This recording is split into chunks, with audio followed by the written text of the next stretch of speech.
Assalamu alaikum everyone, welcome back to my Facebook page Wazia Stories. I hope আপনারা সবাই ভালো আছেন। আলহামদুলিল্লাহ আমিও ভালো আছি। তো আজকে আমি অনেক মাস যাবত কোনো ব্লগ বা ভিডিও শেয়ার করি না। সো আজকে চিন্তা করলাম যে আজকে একটা ছোটোখাটো ব্লগ আপনাদের সাথে শেয়ার করাই যায়। অনেক আগের এই ভিডিও ক্লিপগুলো আজকে আপনাদের সবার সাথে একটু শেয়ার করলাম। তো একটা ভিডিওতে পুরোটা ব্লগ শেয়ার করা পসিবল না, বিকজ ভিডিওটা অনেক বেশি লং হয়ে যায়। তো সেক্ষেত্রে আমি ভিডিওটাকে দুইটা পার্ট করে দিয়েছি। এটা হচ্ছে ফার্স্ট পার্ট। এই ভিডিওটার পর আরেকটা নেক্সট পার্ট আপলোড করা হবে। তো আশা করি আমার এই ব্লগ ভিডিওটি আপনাদের সবার কাছে ভালো লাগবে, এবং ভালো লাগলে অবশ্যই লাইক কমেন্ট শেয়ার করতে ভুলবেন না, এবং পেজটিতে অবশ্যই ফলো দিয়ে রাখবেন যদি আমার ভিডিওসগুলো আপনাদের কাছে ভালো লেগে থাকে। তো আজকে মূলত যাচ্ছি ওয়াজিয়ার দাদুকে নিয়ে হসপিটালে, একটু এভারকেয়ার হসপিটালে যাচ্ছি ওনাকে নিয়ে, যেহেতু ওয়াজিয়ার দাদু একটু সিক ছিলেন। তো সেই কারণে আজকে একটু হসপিটালে যাওয়া। তো এই তো হসপিটালে আমরা প্রায়ই পৌঁছে গিয়েছি। আর এখানে আরেকটা কথা বলে রাখি যে অনেকেই আছেন যারা আমার ভিডিওস দেখেন বাট পিছনে কথা বলেন। সব কথাই আসলে কম বেশি কানে আসে যে ব্লগ করছে, ভিডিওস করছে। আপনাদের তো আমার মনে হয় কোনো সমস্যা থাকার কথা না। আমি ব্লগ করছি, আমি ভিডিওস করছি, আমার পারমিশন আছে। আপনারা পিছনে কেন কথা বলবেন? যদি সাহস থাকে তাহলে সামনে এসে সমালোচনা করেন, তাই না? পারলে আপনারাও করে দেখান। শুধু শুধু মানুষের সমালোচনা করে পিছনে পড়ে থাকার কোনো মানেই হয় না। তো অনেক দিন পর ভিডিও আপলোড দিয়ে আমারও খুব ভালো লাগছে। অনেক দিন যাবত আমি ফেসবুক পেজও অ্যাক্টিভ না, প্লাস আমার ইউটিউব চ্যানেলও আমি কোনো ভিডিওসই আপলোড দিচ্ছিলাম না। সো দ্যাট অনেক লং টাইমের পরে আজকে একটা ভিডিও এডিট করার টাইম পেলাম। সো মনে হলো, ভাবলাম যে হ্যাঁ আজকে একটা ভিডিও আপলোড দেওয়া যায়। সো যেই ভাবা সেই কাজ। তো এই তো আমরা এসে পড়েছি, এখন আমরা যাব ভেতরে।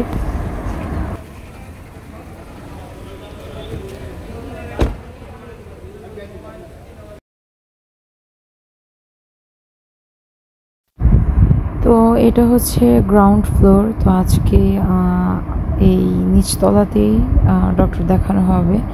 তো আমাদেরকে আর কষ্ট করে উপরে যেতে হলো না। এই যে এই পাশটাতেই ডক্টরের চেম্বার।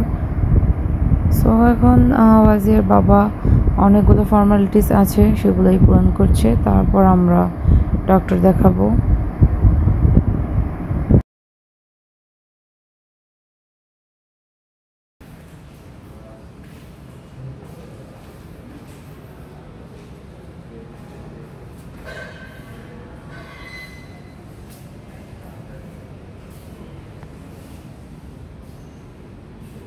তো এই তো আমরা এখানে ওয়েটিং রুমে ওয়েট করছি। আর এখানে ওয়াজিয়ার দাদু আবার গ্রিন স্টোনের বড় পাথরওয়ালা আংটি একদম পছন্দ করে না। আমি আবার স্কুলে যখন পড়তাম তখন থেকে এরকম আংটি ক্যারি করি, আমার কাছে খুব ভালো লাগে। তো সেটাই এখন দেখাচ্ছিল। তো এই তো বসে আছি, ওয়াজিয়ার দাদু ডক্টর দেখাচ্ছে। এটা কিন্তু মিরর না, এটা অ্যাকচুয়ালি লিফটের ডোর ছিল। তো এই তো এখানে আমরা একটু ওয়েট করছি। এখানে কিছু টেস্ট দিয়েছে, সেগুলোই করানোর জন্য। আর এখানে ওয়াজিয়ার ফুপি দাঁড়িয়ে আছে। ওয়াজিয়ার ফুপি আবার শপিং মল, হসপিটাল এসব জায়গায় গেলে একদমই বসতে চায় না, এই জন্য সে দাঁড়িয়ে আছে। তো তারপরে এই তো টেস্ট করানো শেষ, তারপরে আমরা সবাই মিলে হসপিটাল থেকে বেরিয়ে গেলাম। এখন আমরা যাব 300 ফিটের দিকে। তো এই তো, আর এই সাইডটা আমার কাছে খুবই ভালো লাগে। উপর দিয়ে কৃষ্ণচূড়া গাছ দিয়ে একদম ফুল রাস্তাটার উপর দিয়ে কভার করা। তো আমার কাছে বরাবর এই এরিয়াটা খুবই ভালো লাগে। তারপরে এখানে আমি ওয়াজিয়ার ফুপিকে বলছিলাম যদি জেরিন ভার্সিটিতে ঢাকায় এডমিট হয় তাহলে আমরা সবাই মিলে ঢাকায় চলে আসব, আর এই এরিয়াটার মধ্যে আমরা সবাই থাকবো। তো দেখা যাক কি হয়, লেটস সি। তো এখান থেকে আবার ওই যে দেখেন AIUV গোল ডিব্বা ডিমের মতো দেখা যাচ্ছে। তো এই তো আমরা বক বক করতে করতে চলে এলাম একটা সুন্দর নার্সারিতে। তো দেখতেই পাচ্ছেন এখানে অনেক রকমের অনেক ভ্যারাইটিস গাছ রয়েছে। এখানে আমড়া গাছ, ছোট একটা আমড়া গাছে অনেকগুলো আমড়া হয়েছে। তো আমি ঘুরে ঘুরে দেখছিলাম আশেপাশে অনেক রকম নানান ধরনের গাছ রয়েছে, যেগুলো কিছু কিছু গাছ অনেক ইউনিক, যেগুলো আগে কখনো দেখিনি। সো আমি খুঁজছিলাম বাগান বিলাসের একটা চারা, যাতে এত দূরে ক্যারি করে নিয়ে যাওয়া যায়। বাট আনফর্চুনেটলি কোনো বাগান বিলাসের মিডিয়াম সাইজের চারা আমি পাইনি, যেটা বাসায় নিয়ে যেতে পারবো। সবগুলোই এই যে দেখেন এত বড় বড়। তো এখানে আবার একটা লটকন গাছ ছিল, যেটাতে বেশ কয়েকটা লটকন এসেছে। এখানে আবার কতগুলো ছিল ক্যাকটাস টাইপের, ক্যাকটাসের অনেকগুলো চারা ছিল, ছোট বড়। তো এদিকে অনেক রকম ফলের গাছ রয়েছে। তো এই তো দেখতে পাচ্ছেন দুইটা গাছ, একটা হচ্ছে অরেঞ্জ শেডের মধ্যে আর একটা হচ্ছে পিঙ্ক শেডের মধ্যে। যে দুইটা গাছ ওয়াজিয়ার ফুপি অনেক পছন্দ করেছে। আর এই যে এই পাশে তিনটা গাছ, এগুলো আমি পছন্দ করেছি। একটা ছিল বেলি, আর একটা ডেইজি, আর একটা মেবি নট শিওর অপরাজিতা। আর ওয়াজিয়ার দাদু একটা গোলাপ গাছ কিনেছে, যেটা ছিল অরেঞ্জ শেড, মেবি শেডের মধ্যেই হবে। তো এই তো আমাদের গাছগুলো এখন গাড়িতে উঠানো হবে। এই নার্সারিতে মোটামুটি অনেক রকমের গাছ রয়েছে, যেমন মালবেরি, ড্রাগন, তারপরে আরও অনেক রকমের গাছ রয়েছে, যেগুলো আসলে মুখে বলে শেষ করা যাবে না। তো এই নার্সারিটা হচ্ছে 300 ফিটের দিকে। 300 ফিটে অনেক রকম অনেকগুলো নার্সারি আছে, একটু পরে পরে যেতেই দেখবেন পথে অনেক নার্সারি পড়বে। তো এই তো এখন আমরা যাচ্ছি একটা রেস্টুরেন্টে। রেস্টুরেন্টের নাম হচ্ছে পাগলা বাবুর্চি রেস্টুরেন্ট। সো এই তো এই রেস্টুরেন্টটা খুবই সুন্দর। এটা মূলত বাঁশ দিয়ে বানানো, পুরোটাই একদম বাঁশের, খুবই সুন্দর।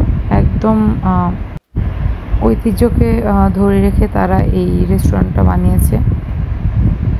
তো এখন আমি খাবার অর্ডার দিয়ে দিব।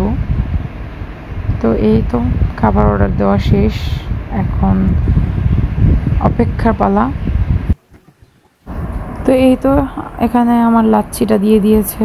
বাট আমি যদি অনেস্ট রিভিউ দিই এই রেস্টুরেন্টের লাচ্ছি, তাহলে বলবো বাইরে ভাই, এই লাচ্ছিটা এত টেস্টলেস, শুধু পানি দিয়ে বানানো আর জাস্ট একটু দুধ মেবি দেওয়া, এত বাজে খেতে। তো এই তো এখানে ওয়াজিয়ার ফুপি নুডলস সার্ভ করে নিচ্ছে।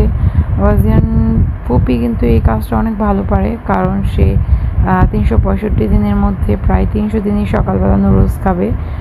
সো দ্যাট এই জন্য বললাম সেই কাজটা খুবই ভালো পারে।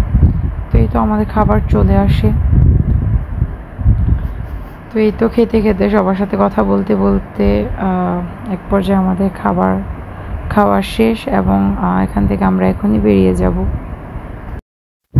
তো এই রেস্টুরেন্টটা থেকে নামার আবার সিঁড়ি কিন্তু কাঠ দিয়ে বানানো, বাট আদারওয়াইজ আর যা কিছু আছে সব কিছুই কিন্তু বাঁশের। তো এই তো বাইরে একটা দোলনা দেওয়া ছিল। তো আমার এখানে খালা শাশুড়ি আর হচ্ছে ওয়াজিয়ার দাদু মিলে আমাদেরকে পিছন দিয়ে ঠেলা দিচ্ছিল। তো আমরা দোল খাচ্ছিলাম। তো এই তো আমরা অনেক বেশি মজা করি ওই দিন ওইখানে। এখন আমরা আবার বেরিয়ে যাচ্ছি। এখান থেকে আমরা যাব একটু যমুনায়, আর সেখানে গিয়ে কি করি সেটা দেখতে থাকেন। তো এই তো এখানে একটু সাকিব আল হাসানের সাথে আমরা সবাই একটু সাক্ষাৎ করে নিলাম। তারপরে আমরা একটু গেলাম মিনিসোতে। বাট মিনিসো থেকে কি কিনলাম বা কোথা থেকে কি কিনলাম সেই ব্লগটুকু আপনাদের সাথে শেয়ার করব এটার নেক্সট পার্টে, কারণ একটাতে সবগুলো দেখালে হয় কি ভিডিওটা অনেক বেশি লং হয়ে যায়। তো এখান থেকে আমি আর জেরিন আইসক্রিম নিচ্ছিলাম। এই ভ্যানিলা আর লেমন ফ্লেভারটা খুবই মজা ছিল, বাট চকলেট ফ্লেভার আর স্ট্রবেরি ফ্লেভারটা একদমই বাজে ছিল, একদমই খাওয়া যাচ্ছিল না। তো আপনারা যারা যারা যাবেন ভ্যানিলা আর লেমন ফ্লেভারটা অবশ্যই ট্রাই করবেন। সো আই হোপ আমার নেক্সট পার্টটা অবশ্যই আপনারা সবাই দেখবেন। আর এই ভিডিওটা ভালো লাগলে অবশ্যই লাইক, কমেন্ট এবং শেয়ার করতে ভুলবেন না। আল্লাহ হাফেজ।